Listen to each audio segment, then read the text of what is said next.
ചാലക്കുടി പുഴയ്ക്ക് കുറുകെയുള്ള പഴയ പാലം അടച്ചു. ബെയറിംഗ് മാറ്റുന്ന പ്രവൃത്തികൾക്കായാണ് ഇപ്പോൾ പുഴപ്പാലം അടച്ചത്. പാലത്തിലെ ബെയറിംഗ് മാറ്റുന്ന പ്രവൃത്തികൾക്കായി 20 ദിവസത്തോളം വേണ്ടിവരുമെന്നാണ് കണക്കുകൂട്ടൽ. പാലം അടച്ചതോടെ തൃശൂർ ഭാഗത്തേക്ക് പോകുന്ന വാഹനങ്ങൾ സമാന്തര പാലത്തിലൂടെയാണ് കടത്തിവിടുന്നത്. തൃശൂർ ഭാഗത്തേക്കുള്ള വാഹനങ്ങൾ പോകുന്ന പാലം അടച്ചതോടെ ദേശീയപാതയിൽ വലിയ ഗതാഗതക്കുരുക്കായിരിക്കുകയാണ്. അടിപ്പാതകളുടെയും മറ്റും നിർമ്മാണം മുരിങ്ങൂരിലും കൊരട്ടിയിലും ചിറങ്ങരയിലും നടക്കുന്നതിനാൽ പലപ്പോഴും ഗതാഗതക്കുരുക്കാണ് അനുഭവപ്പെട്ടുകൊണ്ടിരിക്കുന്നത്. പാലം അടയ്ക്കുന്നതോടെ സമാന്തരമായി കിഴക്കുഭാഗത്തെ പാലത്തിലൂടെ 2 ദിശകളിലൂടെയുള്ള വാഹനങ്ങൾ കടത്തിവിടുവാനാണ് ഉദ്ദേശിക്കുന്നത്. പാലത്തിൻ്റെ സ്പാനുകൾ വലിയ ജാക്കി വെച്ച് പൊക്കിയ ശേഷം പുതിയ ബെയറിങ്ങൾ ഘടിപ്പിക്കുവാനാണ് പദ്ധതി. ആകെയുള്ള 7 സ്പാനുകളിലായി 42 ബെയറിങ്ങുകളാണ് ഉള്ളത്.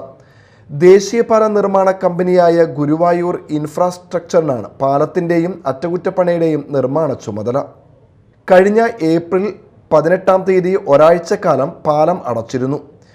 25 വർഷം മുൻപ് മാറ്റി സ്ഥാപിച്ച ബെയറിംഗ് കാലപ്പഴക്കം മൂലം തേയ്മാനം സംഭവിച്ചതിനാലാണ് ബെയറിംഗ് മാറ്റി സ്ഥാപിക്കുന്നത്.